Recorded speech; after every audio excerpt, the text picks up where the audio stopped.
What if I told you that Donald Trump's biggest enemies are not the Obama, Clinton, Biden networks, whose heads are on the line in the Russiagate revelations, or even the deep state, but it's the European monarchies who have never stopped their war against the American Republic? Most people think that this is just politics, Republicans versus Democrats, or maybe America versus the globalists. You see the daily battles over Ukraine funding, Fed policy, or the environmental regulations as separate issues. Even Trump supporters often miss the big picture, focusing on individual bad actors or policy disputes. But what we're fighting is a system, properly named the Anglo-Dutch system. And what we're witnessing is unprecedented. An American president waging direct war against the very Anglo-Dutch system that we fought the American Revolution against. Trump isn't just fighting globalists. He's taking on the European monarchy and oligarchy, led by the British monarchy and its Dutch and European partners. This is what's been bleeding America dry through its central banking system, its environmental death cult, and its endless imperial wars.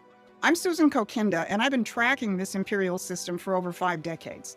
I've documented how these same royal families created the Federal Reserve, launched the environmental movement, and started every major war. Tomorrow, Barbara Boyd and I will be doing our second live Q&A to break down exactly how these imperial oligarchies operate.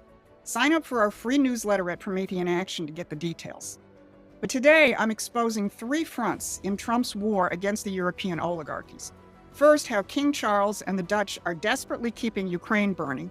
Second, how Trump's economic policies are dismantling their centuries-old ideology of environmental destruction. And third, how his Fed battle strikes at the very heart of the financial empire that's ruled the United States since 1913. So why is the Ukraine war continuing when Trump has a clear mandate to end it, and he wants to end the killing? Because of the empire's stranglehold over Europe. As this is being recorded, the president's special envoy, Steve Witkoff, is in Moscow, having just concluded a meeting with Russian President Putin in an effort to move the process forward. Preliminary reports characterize the meeting as productive.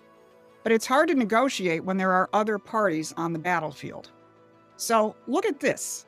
The very first European country to pony up almost $600 million in arms purchases from the United States to keep the Ukraine conflict going is the Netherlands. 600 million, that's a small country. This is the Netherlands, as in the Dutch half of the Anglo-Dutch imperial system. And the other European countries that immediately jumped in? Norway, Sweden, and Denmark. Notice something? They're all monarchies. You can use your favorite AI to look at the ties between these royal families and the British monarchy. This is all part of the same imperial structure that has been in a war with sovereign republics for centuries. Remember, we wouldn't be here in the first place if Britain's Boris Johnson hadn't ordered Zelensky to walk away from a negotiated settlement back in April 2022. That's the Anglo side of the Anglo-Dutch system.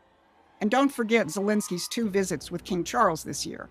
That's the empire calling in its puppet. Now, here's what they don't want you to see. While Europe keeps things stirred up, Trump, Putin, and Witkoff are trying their damnedest to make progress. While Witkoff's meeting with Putin was preceded by some typical Trump-like moves, such as wielding the sanctions threat against Russia, Trump also made the point that Russia knows how to deal